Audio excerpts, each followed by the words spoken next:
പഠിക്കണം എന്നാണ്. അച്ഛൻ വളരെ സ്ട്രിക്റ്റാണ്. അപ്പോൾ പഠിക്കണതിൻ്റെ ഇടയ്ക്ക് ഇങ്ങനെ ചിലപ്പോൾ അച്ഛൻ റേഡിയോ വെച്ചിട്ടുണ്ടാവും അപ്പുറത്തെ മുറിയിൽ.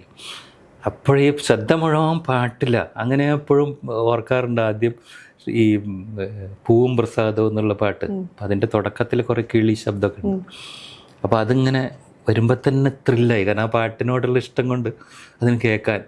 അപ്പോൾ അച്ഛൻ വിളിച്ചു ചോദിക്കും, എന്താ അവിടെ ആരും പഠിക്കണമെന്നില്ല, ഒന്നും കേൾക്കണില്ലല്ലോ എന്നറിയാം. അപ്പോൾ ഞാൻ എന്ത് പുസ്തകം പുസ്തകം എന്തൊക്കെയോ വായിക്കും, പുസ്തകത്തിലൊന്നും വായിക്കുക, കട എന്നൊക്കെ പൂവും പ്രസാദം എന്നൊക്കെ വായിച്ചിട്ടുണ്ട് ചിലപ്പോൾ. അപ്പോൾ അതും ഈ പാട്ട് കേൾക്കലും കൂടി അങ്ങനെയൊക്കെ ഒരു സാഹസമായിരുന്നു ആ കാലത്ത് പാട്ട് കേൾക്കൽ. പക്ഷെ അതെന്തുകൊണ്ട് അതിങ്ങനെ വന്നു. ഫുട്ബോളിനെ കുറിച്ചാണ് എഴുതുന്നതെങ്കിലും പാട്ടിനെ കുറിച്ച് ഇഷ്ടമായിരുന്നു. റേഡിയോന്റെ എനിക്കൊന്നൊരു ഭാഗമായോണ്ടാണ് സരോജിനി. അതെ, സരോജിനി. അന്നത്തെ കാലത്ത് അമ്മയ്ക്ക് ഈ റേഡിയോ സിലോൺ അന്ന് എല്ലാവരും അന്നത്തെ മലയാളീസിനൊക്കെ ഇഷ്ടമാണ്. കാരണം ഈ ആകാശവാണിയിൽ വല്ലപ്പോഴേ ചലച്ചിത്രഗാനം വരുള്ളൂ. റേഡിയോ സിലോണിൽ എല്ലാ ദിവസവും ഒരു 3:30 മുതൽ 4:30 വരെ മലയാളം പരിപാടി.